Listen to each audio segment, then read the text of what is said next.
Petit mot de lexique, peut-être, si vous permettez, parce que vous n'êtes peut-être pas toutes et tous des initiés des composants de l'alimentation, mais vous l'aurez compris, les acides aminés sont des composants des protéines, et singulièrement les acides aminés dits essentiels, qui sont au nombre de 8, ne peuvent pas être métabolisés par l'organisme s'ils ne sont pas apportés par l'alimentation, et ils sont, ce qu'a rappelé le docteur Lessèvre, facteurs limitants les uns des autres. C'est-à-dire que si on n'a pas un juste équilibre des 8, eh bien ça crée cette disproportionnalité, notamment sur 2 des acides aminés qui ont été énoncés. Voilà, juste par précision. Puis vous aurez compris aussi que le menu alternatif, comme le nom l'indique, c'est une alternance, effectivement, d'ouvrir l'éventail alimentaire et d'alterner des protéines animales à un moment, des protéines végétales à un autre moment. Le docteur Lessèvre, en décembre 2014, a coordonné un colloque à l'Assemblée nationale auquel j'étais présent sur les leviers du changement par rapport à l'éducation, à la santé. Et évidemment, chaque fois qu'on est confronté à des questions de comportement alimentaire, ça touche à l'affect, et puis ça touche aussi archétypes. Quand le docteur Lessèvre évoque que quand on mange du bœuf, on n'a pas forcément des cornes qui poussent, et effectivement, il reprend là la thèse qu'il développe dans son livre sur l'incorporation, c'est-à-dire le fait de pouvoir s'assimiler aux produits que l'on mange, et évidemment tout ça relève d'archétypes que les sociologues analysent et étudient depuis bien longtemps. Voilà, ça c'est le lien que je voulais faire en introduction pour pouvoir vous présenter donc Madame Valérie Hatt, qui est psychosociologue, membre du groupe alimentation du Centre Edgar Morin. Nous ne nous connaissions pas, mais comme j'ai de la sympathie pour Edgar Morin, que j'ai croisé en d'autres lieux, quand j'ai vu Centre Edgar Morin, je me suis dit, voilà quelqu'un qui a une vision transversale. Et on a besoin de cette transversalité. Et puis vous êtes membre du groupe et du comité interministériel aussi Plaisir à la cantine. Vous avez participé à 2 rapports auxquels on n'a pas forcément eu accès, mais dont les officiels ont accès, qui a été extrêmement fourni, notamment sur le rapport des enfants à la cantine. Merci. La parole est à vous. Merci Monsieur Courbon. Bonjour. Donc effectivement, je crois que tous les intervenants autour de la table, ma foi, c'est aussi une complémentarité humaine. Et moi, je viens vous parler plutôt des interactions avec autrui, en fait, de la relation des mangeurs. Vous avez parlé de la dimension humaine. Et bien entendu, le mangeur, le consommateur et en quelque sorte le convive est en position d'arbitrage. Et donc la commensalité, on parle souvent de convivialité. La convivialité, c'est l'ambiance, mais la commensalité, c'est le fait de manger ensemble véritablement. Ça vient de cum, qui veut dire en latin ensemble avec, et de mensa, la table. Commensalité, en réalité, c'est que quand on mange seul, le plus tranquillement du monde, on peut manger à peu près comme on veut, alors qu'en revanche, quand on mange avec d'autres, il y a une certaine régulation sociale qui s'exerce, et ça a des effets qui sont importants et qui vont impacter ce que l'on mange, en quelle quantité et comment. C'est bien documenté du point de vue des publications scientifiques depuis presque un siècle maintenant, à la fois chez les animaux et chez les humains.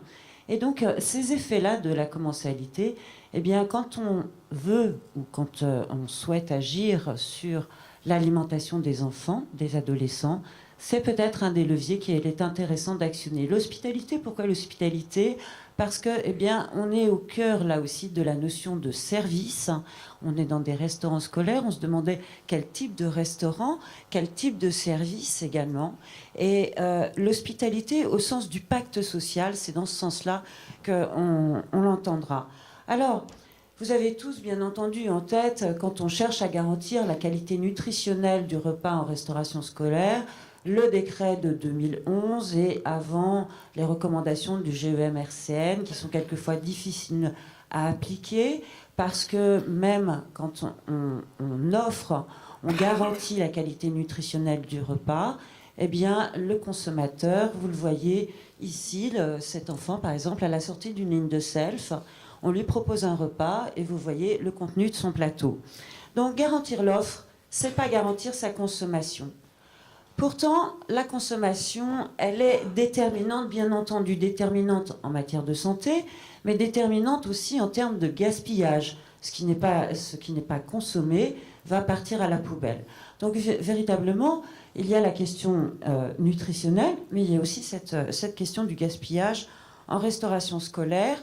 Vous voyez là la source de ces chiffres, c'est Urban Food Lab. Alors, ça ne porte pas sur énormément d'établissements, mais on parle de moyenne.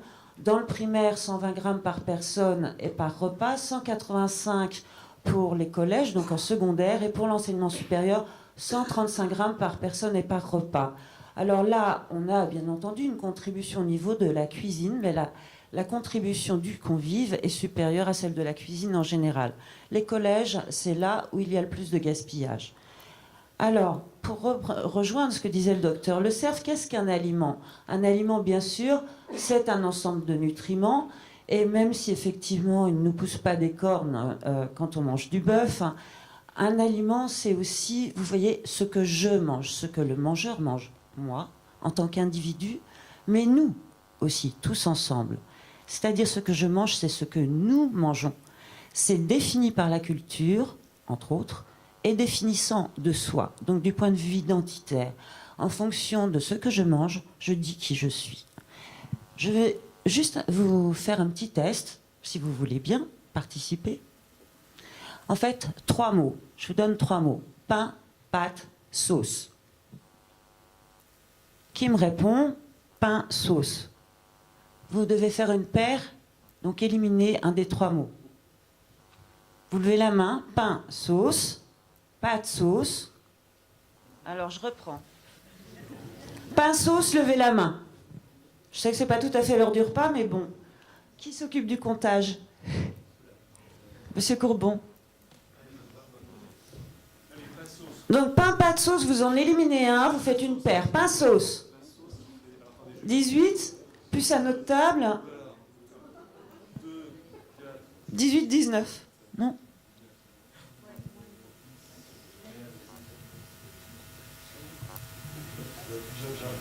Une vingtaine. Pas de sauce.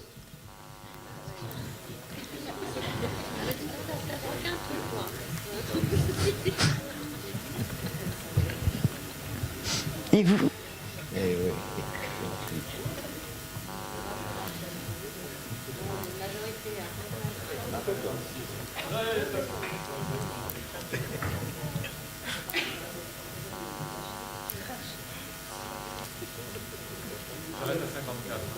Et 3 là, et 3 ou 4 là.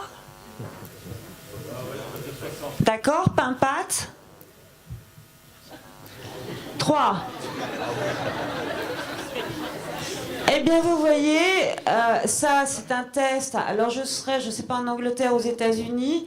La 3e réponse, en fait, la proportion serait probablement tout à fait inversée. Eh bien, bienvenue en France. Vous êtes des produits de votre culture, c'est-à-dire que vous faites des associations qui sont gastronomiques et qui ne sont pas nutritionnelles.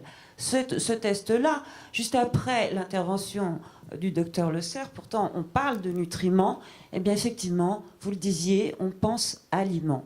Et donc, ce background culturel-là, eh bien c'est comme si vous aviez un pilote dans l'avion, il n'y a personne qui pilote l'avion, mais c'est ce qui fait que, par exemple, quand on dit « Ah, il est l'heure de manger », qui définit l'heure de manger? Qu'est-ce que tu as mangé à midi ou ce midi dans la langue française? En fait, ce midi, à midi, est synonyme de déjeuner. Vous voyez, on est par exemple en France, on mange à heure fixe. Les journées sont structurées par aussi les repas, alors que dans d'autres pays, par exemple dans les pays anglo-saxons, vous êtes dans du constant eating. On réfléchit même à savoir si, par exemple, une femme qui est en train d'accoucher devrait recevoir ou non une collation pendant son accouchement. Donc c'est complètement différent et véritablement c'est structurant aussi de notre pensée, de notre rapport à l'aliment. Alors moi je m'intéresse à toutes ces questions-là et dans le modèle français, alimentaire français, bien entendu il y a cette question de la commensalité. C'est le modèle en fait gastronomique mais commensal aussi. Et ça change beaucoup de choses. Alors, je travaille parfois par questionnaire, par entretien, etc. Mais j'utilise aussi, je travaille sur non pas que du déclaratif, mais à l'aide de collecte finalement de données par caméra, qui sont des petites caméras à 360 degrés que je pose sur les tables, avec une lentille qui permet de filmer à 360 degrés. Donc on voit tous les convives autour de la table, on obtient un petit beignet rond. Et puis, on a aussi, on peut mettre, vous voyez ici, un aplat. Alors, En fait, avec cette petite fenêtre, on peut se promener autour de la table et convive par convive, voir exactement ce qui est mangé. Donc on peut avoir une analyse, si vous voulez, des interactions à table, parce qu'on obtient ce beignet à 360 degrés, vous le verrez sur d'autres slides. Et puis, on peut avoir aussi une analyse des images, comme on analyserait du texte, individuelle. Donc là, je travaille sur des pratiques. Et ce qui m'intéresse, c'est un peu moins ce qu'il y a dans le plateau que ce qui se passe justement entre les mangeurs. Comment ça fonctionne, cette commensalité, et comment ça fonctionne, cette hospitalité, justement. Quelle relation, quelle interaction entre les convives et entre les adultes, les professionnels et les convives. Alors, cette question du on cherche à garantir l'offre, on ne garantit pas la consommation, on voit déjà que dans la ligne de self, les mangeurs sont extrêmement sélectifs.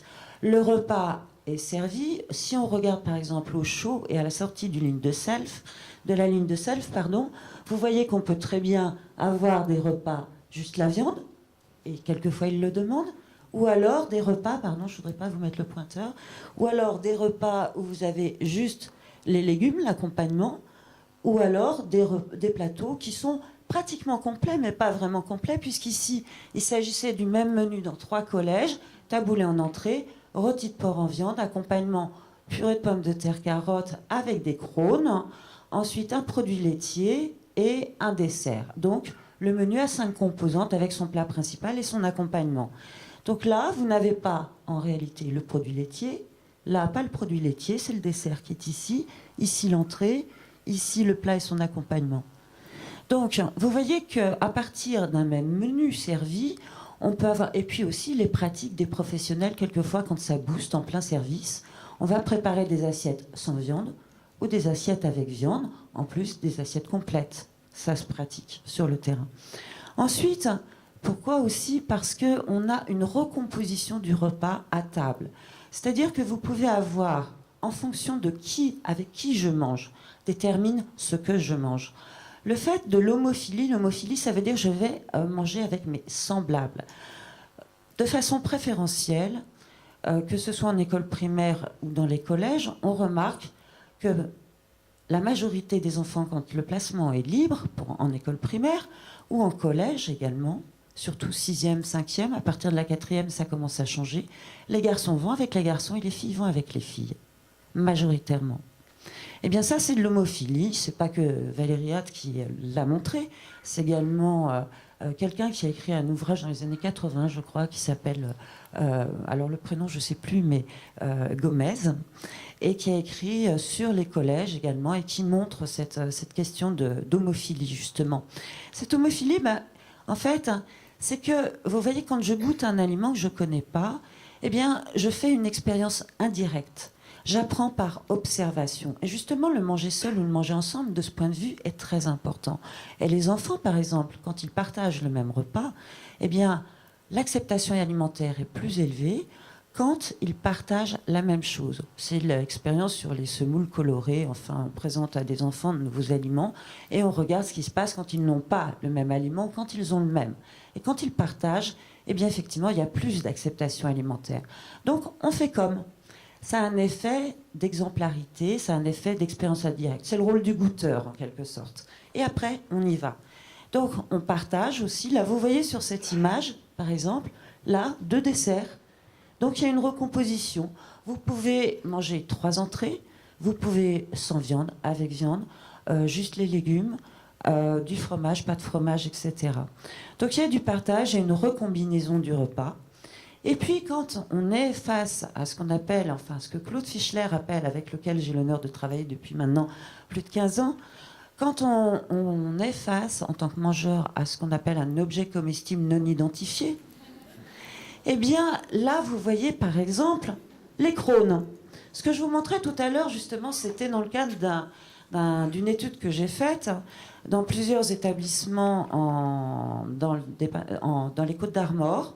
Et en fait, tous les collèges se sont prêtés au jeu de faire... on a mené ce travail pendant 1 an avec les équipes et se sont prêtés au jeu de ce repas expérimental. Ça n'avait jamais été tenté en situation naturelle. Et donc, on a servi quelque chose de pas très appétissant, les crônes, où les convives se demandent quand ils voient ça, si c'est animal ou si c'est végétal, c'est quoi le statut de cet aliment, ils savent pas bien. Alors ils l'ouvrent en deux, ils dissèquent en quelque sorte la bête pour voir de quoi s'agit-il. Et c'est vrai que c'est pas très appétissant, la plupart associent, les associations d'idées, c'est on dirait une larve, on dirait, etc. Donc, même si c'est des très bonnes protéines, les insectes, on n'est pas dans la culture de la protéine, même s'il y a 80 pays qui sont des mangeurs d'insectes, chez nous, c'est quand même quelque chose de bizarre. Alors, justement, quelles sont les attitudes, en fait, face à la nouveauté? Eh bien, là, par exemple, la composition des tables va faire, et c'était si vous voulez, un des objets de cette étude, que de montrer que si vous faites varier les convives à table, eh bien, vous obtenez des résultats surprenants. Et que l'acceptation alimentaire, si vous mettez des filles et des garçons, les filles se prêtaient au jeu pour elles n'avaient pas de consigne vis-à-vis des autres, de goûter à tout ce qui était nouveau. Eh bien, de façon tout à fait prévisible au regard de la littérature scientifique, eh bien, les filles étaient dans un rôle sexué, hyper féminin, de dire « Ah, mon Dieu, qu'est-ce que c'est ?» etc. Et les garçons, eux, courageux, on y va, alors que c'était les filles qui avaient accepté de goûter.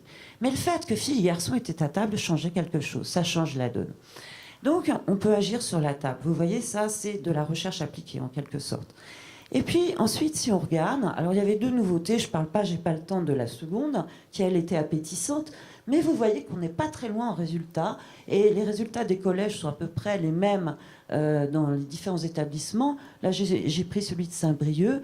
Eh bien, les Crohn, à une table, par exemple, vous avez 20 sur 24 expérimentateurs, qui ont goûté les Crohn, contre 23 sur 24 pour la compotée de tomates, qui, elle, était appétissante.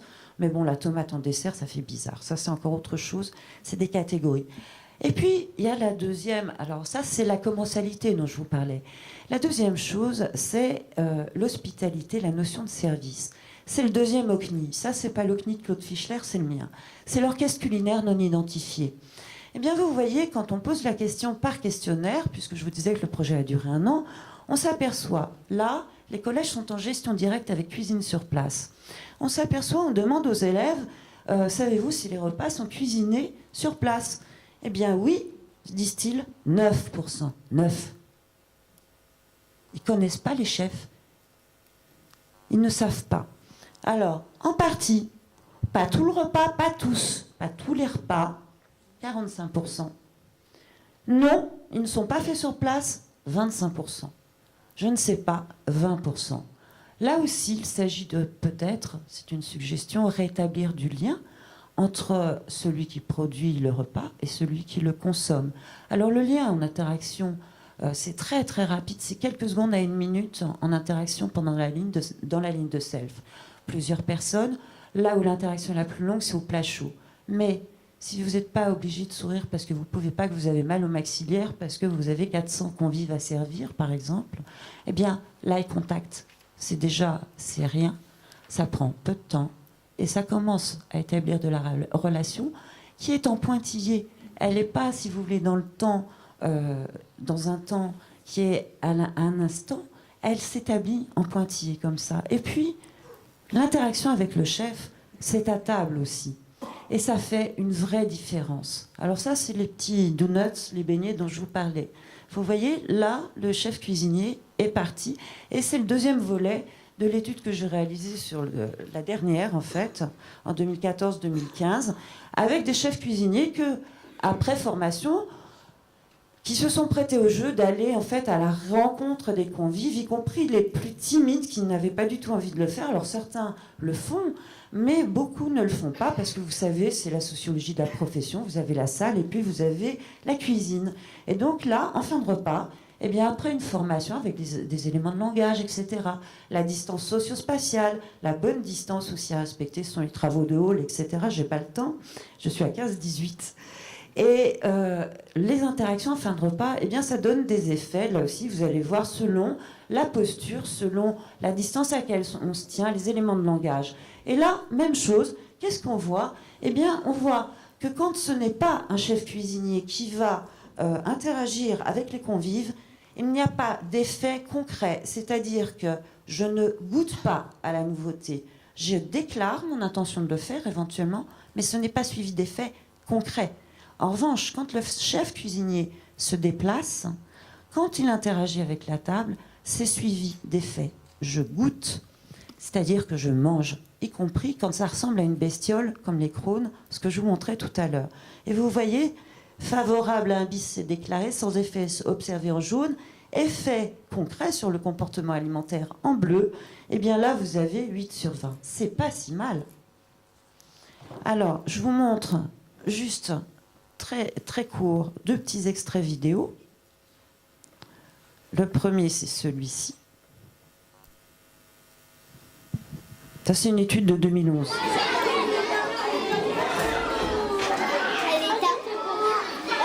tu me vois? Ouais, je te vois. Vas-y, tu manges. Toi tu manges, lui il mange. Et l'on ton entier, elle est où? Il faut la goûter, t'as pas goûté, ah, vas-y, elle a quel goût? Dis-moi quel goût elle a, je te laisse. Dis-moi quel goût elle a, et je te dis d'accord, effectivement t'as déjà mangé, t'aimes pas. Elle a quel goût là, le concombre là? Dis-lui pas, hein? Vas-y, dis-moi, monsieur.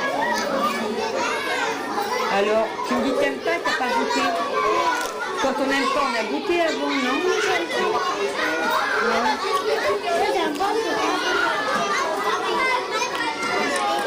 Donc tu manges ça. Et ça tu manges. Le yaourt aussi tu détestes? Ça aussi, tu Pourquoi détestes. t'as pas pris alors? On n'a pas pris. T'aimes pas le yaourt?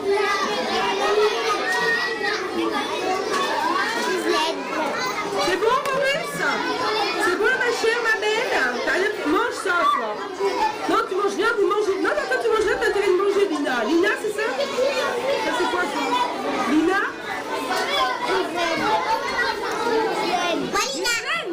Ghislaine, tu t'appelles? Écoutez bien là. Lina? Tu t'appelles Ghislaine?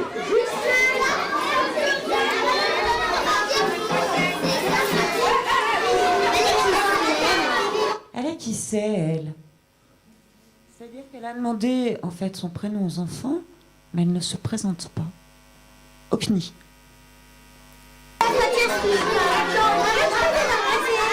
Hein? Je veux pas de raisin. Je veux pas de yaourt. C'est quoi? T'as goûté le yaourt? Ah, goûté. Vas-y, goûte un peu. En plus, avec du sucre, c'est bon. Alors, j'arrête là pour ces interactions. Vous voyez que le leitmotiv, c'est goûter, manger. C'est très compliqué. Pas d'arguments, des gestes directifs, etc. Absence de présentation de soi. Et puis, vous avez un autre type d'interaction. Il y a jusqu'à 30 interactions à table. Il y a des visiteurs de passage, les autres élèves. Tout dépend aussi si la table est située à côté de la porte, etc. Et les adultes, là, par exemple, à cette table, 6 adultes différents se sont déplacés. Goûter, manger. Ça s'arrête la bouche, ça va tout. Ce qui est intéressant, c'est que vous finissiez ce que vous avez dans votre plateau. Vous voyez? Moi j'ai fini. Moi j'ai fini. Les tomates. Hein. Moi j'ai fini. Sarah, tu gaspilles, hein?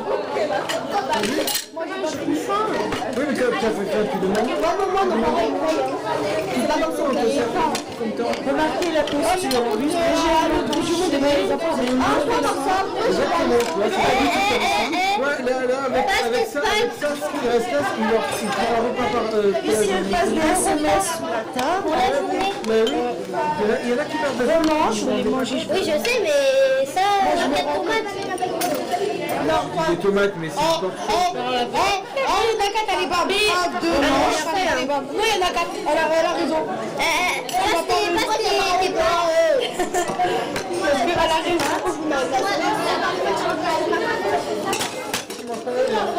Prends les 2 assiettes. Les tomates, elles sont très bonnes. Ta mère est bien. bon, vous avez compris l'idée. Je veux pas. Voilà, c'était le dernier petit extrait. L'idée, c'est quoi? La posture. Quand c'est le cuisinier qui va en fait à la table, à la rencontre des convives, eh bien, il obtient effectivement le fait que les enfants goûtent.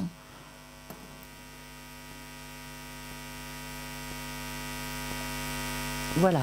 Et ma conclusion, c'est celle-ci, c'est qu'en fait, c'est Le mangeur, en fait, fait toujours preuve, en France en tout cas, en restauration scolaire, mais aussi quand il s'agit d'être invité chez les autres, de souplesse, de flexibilité. En fait, le comportement alimentaire des convives, ils sont à peu près capables de manger de tout. Alors vous parliez d'omnivores, mais c'est aussi ça, c'est que vous avez 68% des Français qui, lorsqu'ils sont invités chez d'autres, sont à peu près capables de manger de tout et disent se contraindre à manger de tout. On ne peut pas contraindre des enfants à manger, ni des adolescents, mais eux se contraindre, ils le font. Et ils peuvent passer d'une alimentation à une autre en fonction du contexte et des personnes avec lesquelles ils mangent. Voilà, je vous remercie de votre attention.